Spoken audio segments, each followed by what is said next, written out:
Matagal nang usap-usapan na hiwalay na ang kapuso couple na sina Max Collins at Pancho Magno. Ngunit kamakailan lang ito nakumpirma. Ating alamin ang kwento kung paano nagkakilala sina Pancho at Max at ang mga detalye at maaaring dahilan ng kanilang hiwalayan.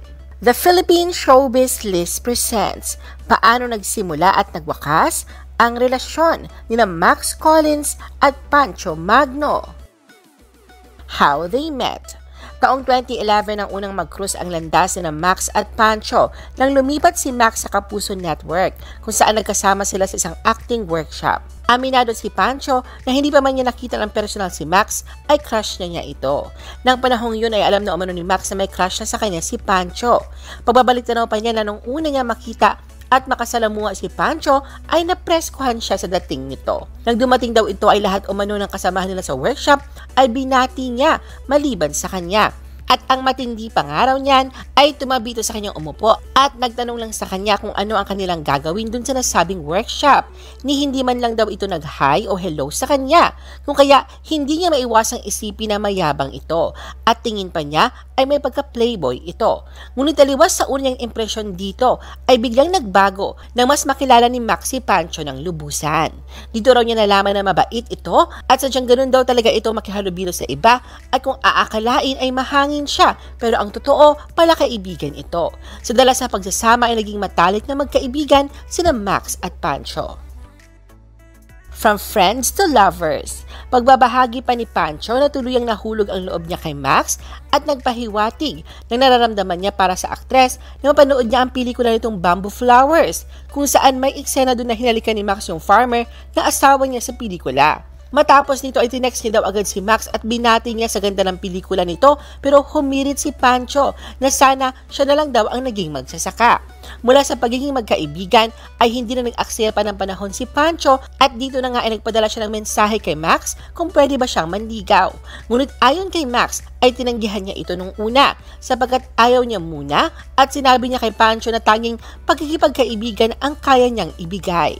Hindi naman ikinailan ni Max na hindi pa man sila magkarelasyon ay madalas na ang pag-uusap nila sa telepono na umaabot ng mahigit 1 oras. Makwento raw kasi si Pancho. Isa raw sa ikinagulat niya na isa pala itong tradisyonal na maginoong Pinoy na marunong umakyat ng ligaw. Nagtiyaga daw si Pancho na dalawin siya sa bahay nila para manligaw at kilalanin ang kanyang pamilya. Ayon pa kay Max na bagamat magkaiba sila ng kinalakihan ni Pancho ay hindi naman ito naging hadlang upang magkasundo sila.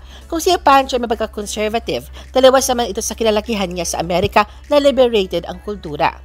Mula sa pagiging magkaibigan ay unti-unting nahulog ang loob niya sa aktor dahil na rin sa nakita niya ang mabuting puso nito.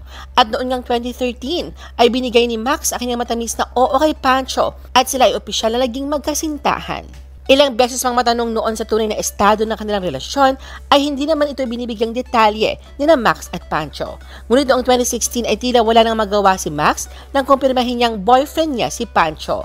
Ayon kay Max, hanggat maaari ay nais silang ihiwalay ni Pancho ang kanilang personal na buhay sa trabaho. Pero habang tumatagal ay mas lalo raw silang nahihirapang magsinungaling sa mga tao tungkol sa kanila. Naniniwala naman si Pancho na isa sa pinakamagandang pundasyon ng isang relasyon ay ang pag-iibigang nagsimula sa pagkakaibigan, kung saan mas naging bukas at malaya silang magsabi ng katotohanan sa isa't isa. The unexpected forever. Sa mga naunang pahayag ni Max, bagamat aminado siya na marami pa siyang nais na marating sa buhay at karera niya sa showbiz, ay agad naman daw siyang papayag kung sakaling yayain siya ng kasal ni Pancho. At noong April 28, 2017, nag-propose sa kanya si Pancho habang nasa bakasyon sila sa Boracay. Sinulit muna nila ang pagkakataon bago nila ito inanunsyo sa publiko noong May 13, 2017 habang nakabakasyon sa Paris.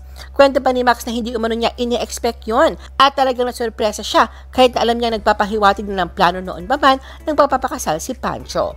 Pumunta pa raw si Pancho sa lugar nila sa Kalibo upang magpaalam sa mama niya at sa lahat ng kamag-anak niya roon upang hingin ang kanyang kamay. Nang panahong yun ay hindi kinailan ni Max na may pag-aalinlangan siyang lumagay sa tahimik. Sa edad na 25 years old, naisip niya na baka makakahadlang ito sa kanyang showbiz career. Pero napagtanto niya na magiging partner niya si Pancho sa lahat at alam umano niya na anuman ang gusto niya pang gawin sa buhay, naniniwala siyang susuportahan siya nito at ganoon din siya sa aktor. Napag-usapan raw nila na hindi sila magiging sagabal sa pangarap ng bawat isa. at kinukonsulta ang mga desisyong gagawin at ginagawan ito ng paraan. Dagdag pa ni Max na hindi raw nila akalain ni Pancho na aabot sila sa punto ng pagpapakasal dahil sa nung una raw ay iniisip nila na maghihiwalay rin sila kasi parang malayo ang personalidad nila sa isa't isa. Pero sa lumipas raw na panahon ay hindi nila namamalayan na matagal na pala ang kanilang relasyon at mas tumibay pa nga raw ito. Saving themselves for marriage.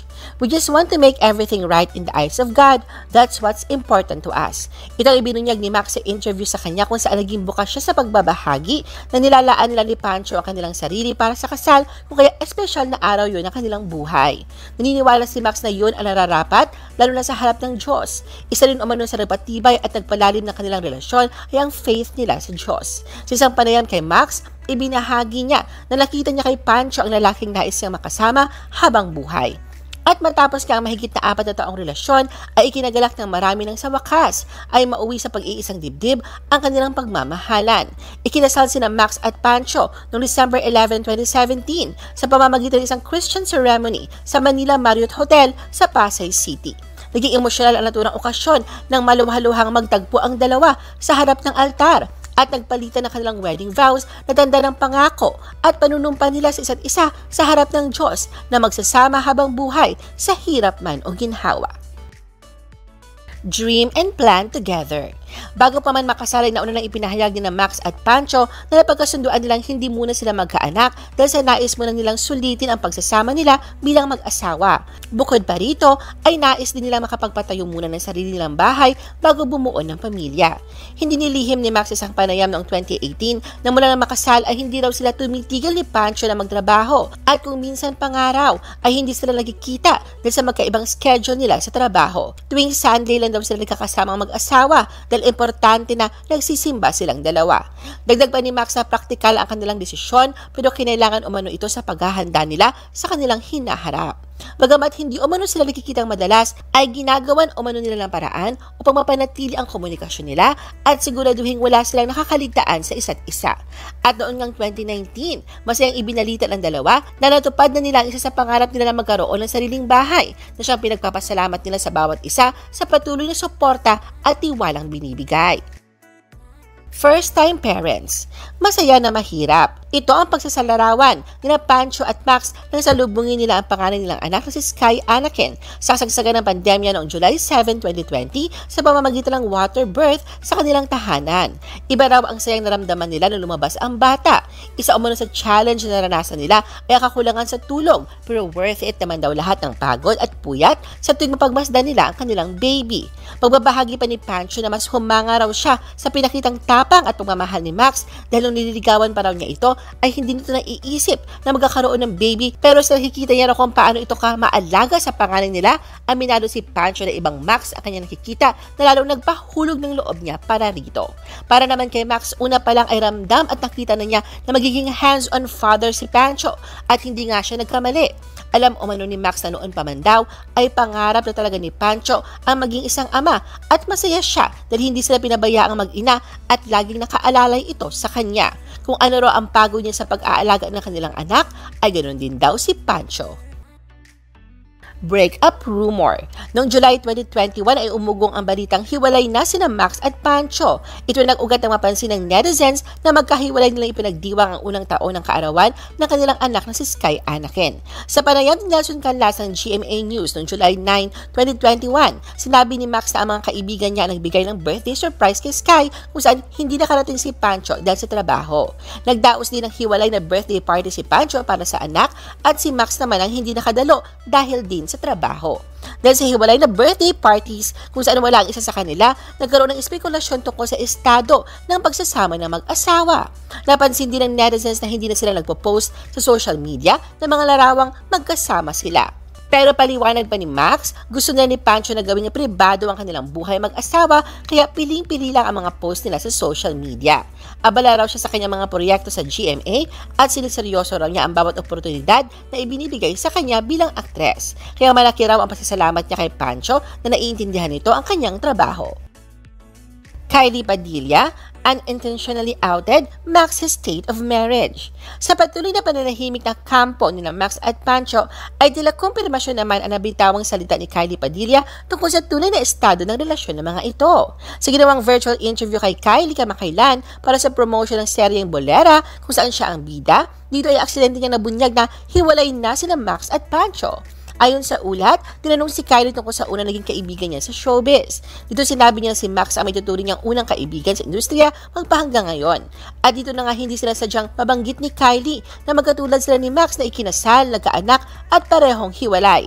Dahil dito ay lalong lumakas ang hinala na matagal nang hiwalay sina Max at Pancho, ngunit mas pinili daw ng mga ito na manahimik at gawing pribado ang bahaging yon na kanilang buhay upang hindi mapag-usapan.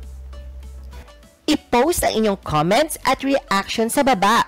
At huwag kalimutan na i-like at i-share ang video na ito. Gusto mo pa ba ng ibang showbiz videos? Panoorin ang aming iba pang top viewed videos. Para sa aming mga YouTube viewers, pumunta lang sa description ng video na ito o i-click ang link sa itaas ng screen. Para naman sa mga Facebook viewers, ay maaari ninyong hanapin ang mga link sa comment section ng video.